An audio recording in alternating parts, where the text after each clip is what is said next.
Narito na naman tayo para sa isang napaka-sweet at nakakakilig na love story nila Kalingap Edu at Ate Viancy. Tulad mo ay aking makilala. Sa pagpapatuloy ng kanilang love story ay maiba naman ang ating setting. Hindi na si Kalingap Edu ang magsasurprise kay Viancy sa kanilang bahay, kundi si Viancy naman. Nagtipon-tipon ang Kalingap team at ang Kalingap Angels para surpresahin si Kalingap Edu sa kanyang birthday. Halata naman sa mata ni Viancy na parang gusto niya na talaga makita si Kalingap Edu dahil nga matagal silang hindi nagkita gawa ng pagpunta ni Kalingap Edu sa Hong Kong.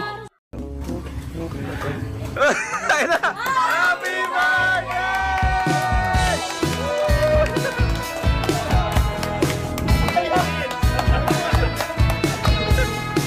Ayaw!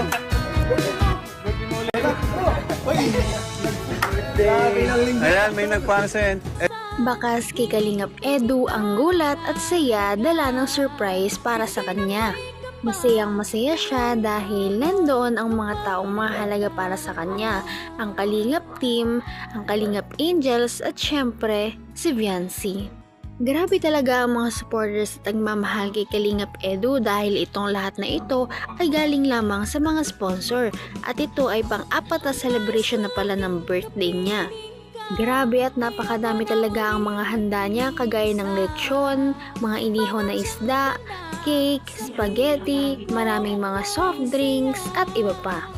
Naman, hindi may iwasan na maging thankful talaga si Kalingap Edu sa lahat ng mga blessing at pagmamahal na natatanggap niya. Grabe din ang effort ni Viancy para sa birthday na ito dahil naghanda siya ng isang kanta para lamang kay Kalingap Edu. O pa rin kaya kung makakita ka ng higit sa isang katulad ko, naman babago tulad ng sinabi ko. Ang pag-ibig ko'y para lamang sa iisang puso, sana ay hindi lamang sa labi mo naririnig. Yan ay asahan mo pagkat ako'y tapat sa pag-ibig. Sabihin mo lagi mahal at hindi panandalian kundi panghabang buhay. Grabe pala at napakaganda rin talaga ng boses ni Viancy. Mahiyain nga lang siya pero talented din pala siya. Kaya naman, grabe ang kilig ng Kalingap team at ng mga manonood. Diyan ka lang, huwag ka mag-swing.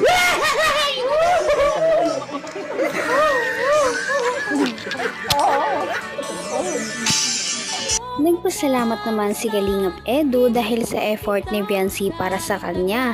Kahit na hindi pa sila ganun katagal na magkakilala, ay ginawa niya pa rin special ang birthday niya.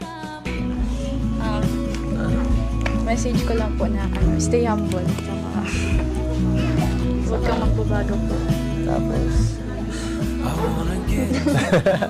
Tapos, Patuloy mo lang po yung mga ginagawa mo, yung pagtulong po sa mga nangailangan. Tsaka don't forget to smile po palagi kasi bagay po.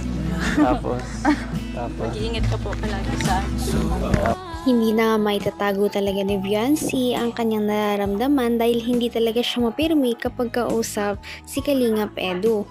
Pulang-pula na naman siya na para bang sasabog na naman siya sa kilig. may surprise din ako para sa'yo. Walaan mo. Ay, joke lang. Ito, galing to sa Hong Kong, itong pinadala ko. Ay, pinadala na pati. Pinamili ko. Galing sa Hong Kong. Sana magustuhan mo. ako sa siya'y nalalaki. Kung ikaw tingin, huwag mo Simple lang to. Teka lang, ibibigay ko muna yung sa ibang bigay ng sa mga fans mo. Grabe na talaga ang kasikatan ng tambalang Kalingap Edu at Viancy dahil kahit hanggang Hong Kong ay may mga supporters pa rin talaga sila. Maraming nagbigay kay Viancy ng mga regalo kagaya ng mga damit, sombrero, mga mamahaling pabango at iba pa. pinakahuli nilang binuksan ang mga pinamili ni Kalingap Edu. Ito sa akin to. Sana ay nagustuhan mo. Una, yan. Baka di ka mahilig sa matamis. Pero ito. Baka Thank you po. pamigay mo na lang kung gusto mo. At ito. Ito. Tingnan. Bag. Yan. Simple lang. Mahilig ka maglayas-layas eh. Pag may mga ano ka. Grabe at napakadaming pinamili ni Kalingap Edu para kay Viancy para lamang mapasaya siya. Binila niya si Viancy ng mga chocolate, pulseras, mga bag, at higit sa lahat, Siyempre, kailangan tayo mag-effort para kasi special naman yung si Biancy sa atin. Ito, alam mo kung ano to? Pambira. Dalawa to. Promise ring. Hindi, ano lang. Parang Remembrance. magka-parehas. May sing-sing sa'yo. Ayun. Ano po man? Sinusuot yan. Yan. Thank you po. Tapos, meron din ako niyan. Dalawa yan. Tapos, malaki. Dal. Ito, last na to. Wow, pambira. Ito po. Tara! Para magustuhan mo. Dami po. grabe talaga at parang special na talaga si Viancy para kay Kalingap Edu sa dami ng kanyang pinamili. Sa dami ng pinamigay ni Kalingap Edu ay parang hindi naman siya ang may birthday kundi si Viancy. Parang na-miss talaga nila ang isa't isa dahil sa dami ng kanilang mga sweet moments sa pag-uusap nilang dalawa. Nagustuhan mo? Sobra po. Para namasyal kita dun sa Disney. Sobrang bilis nga eh. Pero okay din yun. Para makauwi na agad ako. Para makita kita. Miss ko yun.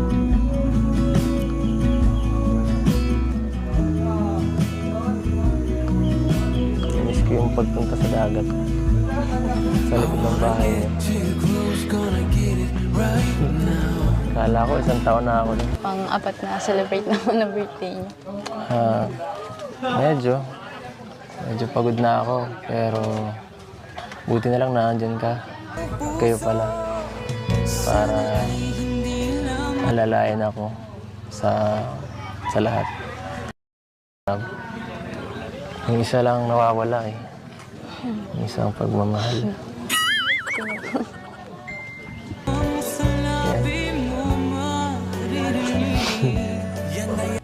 Grabe naman talaga ang pagpaparamdam ni Kalingap Edu na importante si Viancy para sa kanya.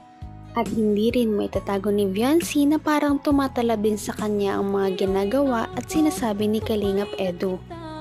Mukhang malaki talaga ang chance na magkatuluyan ang dalawa. Paano ba naman? Siguro sa pagkamiss ni Kalingap Edu ay kaya banat siya ng banat ngayon kay Viancy. Miss ko yan. Yung mga mata mong yan. Napakaganda. Nangungusap sa akin. Parang kinikiliti ako eh. Ay.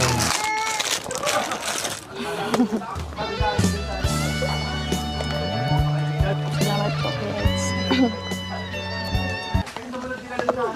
Basta ikaw. Okay lang. Hindi ko po inaasahan. Ang dami pong sa loob po. Siyempre, ganoon talaga. Pag bibigyan mo dapat ang special na tao, dapat siyempre special na. Dinamihan ko na para Grabe talaga ang sunod-sunod na banat ni Kalingap Edu kay Viancy, kaya naman halatang halata na kinikilig na rin ito. Dahil nga sa kanilang tuloy-tuloy na pag-uusap ay parang nag-open up na nga din si Viancy, hindi kagaya dati na hindi siya nagsasalita. Sa kanilang pag-uusap ay makikilala na nila ang isa't isa.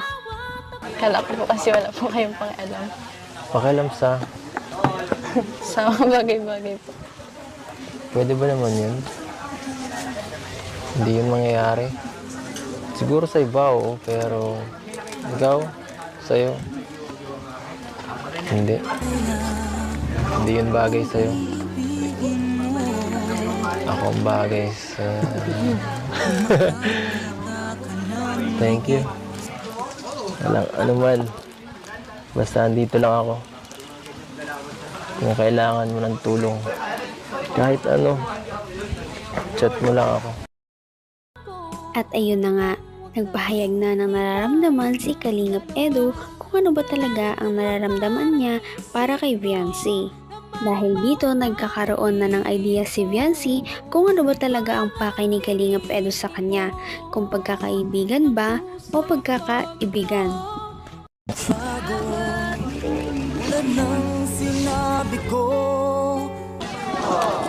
Tingin po. See? Ganda baga. Lahat naman sa'yo bagay. Bagay na bagay talaga silang dalawa para sa isa't isa. Ano na kaya ang mangyayari sa susunod nilang pagtatagpo?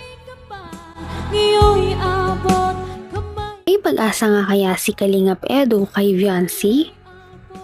Yan ang ating aabangan sa mga susunod na video. Maraming salamat sa inyong panonood at pakikinig. Bye!